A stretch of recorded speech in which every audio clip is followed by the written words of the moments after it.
ప్రస్తుతం టాలీవుడ్ కోలీవుడ్లో లైంగిక వేధింపుల కేసులు తీవ్ర సంచలనం రేపుతున్నాయి.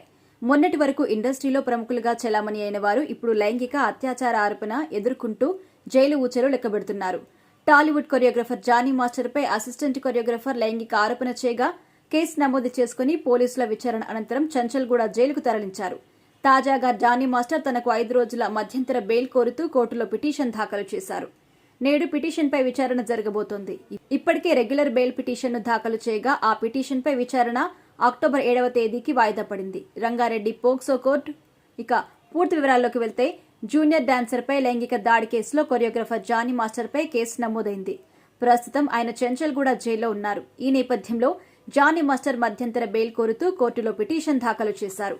తనకు 5 రోజుల పాటు మధ్యంతర బెయిల్ మంజూరు చేయాలని బెయిల్ పిటిషన్లో కోరారు.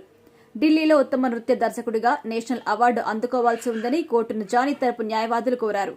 జానీ మాస్టర్ పిటిషన్పై విచారణ జరిపిన రంగారెడ్డి జిల్లా కోర్టు అక్టోబర్ 7 వరకు వాయిదా వేసింది. జానీ మాస్టర్ దాఖలు చేసిన బెయిల్ పిటిషన్పై నార్సింగి పోలీసులు రంగారెడ్డి జిల్లా ఫాస్ట్ ట్రాక్ స్పెషల్ కోర్టులో కౌంటర్ దాఖలు చేశారు. సదరు వ్యక్తికి బెయిల్ ఇస్తే సాక్షులను ప్రభావితం చేసే అవకాశం ఉందని కౌంటర్ పిటిషన్లో పోలీసులు పేర్కొన్నారు. విచారణ సమయంలో బెయిల్ ఇవ్వొద్దని కోర్టును కోరారు.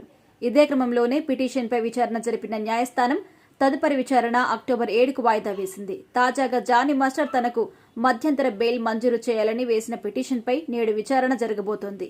మరి జానీ మాస్టర్ పిటిషన్పై హైకోర్టు ఎలా స్పందిస్తుందో చూడాలి. ఇది ఇలా ఉంటే జానీ మాస్టర్ వివాదం ఇండస్ట్రీలో పెద్ద దుమారమే చెలరేగుతుంది. కానీ మాస్టర్ వర్షన్ ప్రకారం తనపై కుట్ర జరుగుతోందని, ఉద్దేశపూర్వకంగా తనను కార్నర్ చేస్తున్నారని, బాధితురాలు చెప్పే మాటల్లో నిజం లేదు అని, పెళ్లి చేసుకోవాలని ఆ యువతి మానసికంగా హింసించిందని జానీ మాస్టర్ పోలీసులతో చెప్పినట్టుగా తెలుస్తోంది.